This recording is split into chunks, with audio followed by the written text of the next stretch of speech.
Mă! Uite-te acolo, uite-te ce are tată tău. Hai de mine și de mine. Mă, drăgoșule. Vai. Stai că te prind. Auzi, și Coco plânge, auzi, râde. Coco, râde, Coco. Ai auzit? Oh!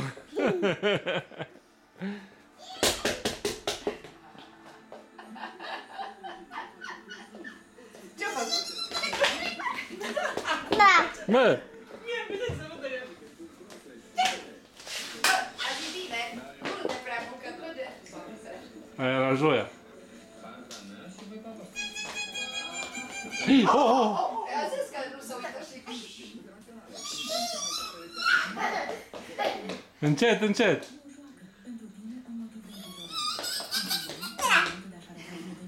Asta e cum făceam pasul, așa? Acum face...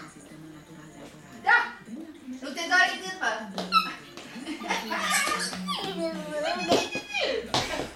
Du-te, mă! Du-te, mama! Du-te, mă!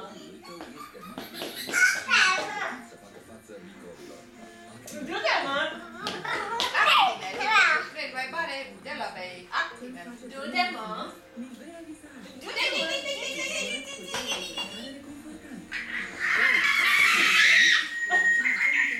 o, Coco! Bă!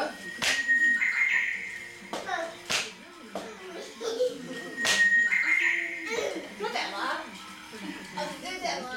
Pe zi ce trece de curiozitatea aia mare și vrea tot ce nu fac copii. Tot ce fac oameni mași, mași. Deci am stat o jumătate de oră lângă un excavator mai mic care încărca altul mai mare. Păi ce să minunaie! Nu, ce faci aici? Așezi cu tata? Așa făcea. Dar nu odată, și de două ori. Sau că vede vreo mașină mare. Păi ce faci, Didi? Ce faci, Didi? S-o săturată, acum mai lăsați-o, că eu am umblat pe afară, doar am umblat pe jos, mama mia. Ne arată că știe și în patru. O umblat, trebuie să doarmă, bine, numai să nu rugusăm acum pretare. Da, trebuie să dormi bine, băi, prichindere. Așa îți place în patru? Gata! Astăzi... Mă.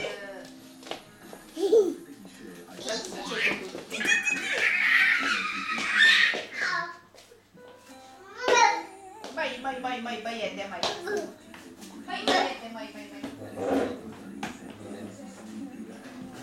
Ce faci, Patrick? Unde te recomandă la mașinuță?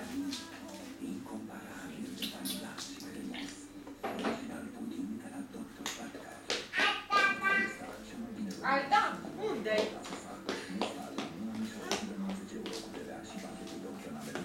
Nu știu, mama, unde-i. Nu o vede. Unde te recomandă, mama? E sub acolo, în garaj. A, la el, în cameră? Da.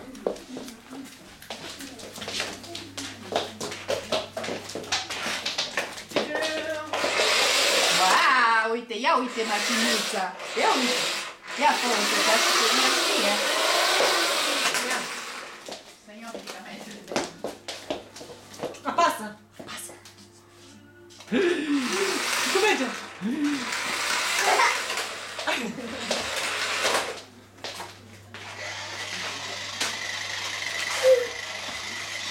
Unde, pe jos?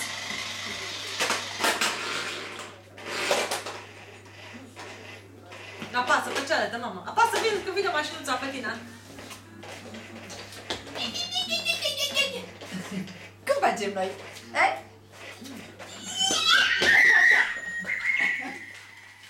Mă!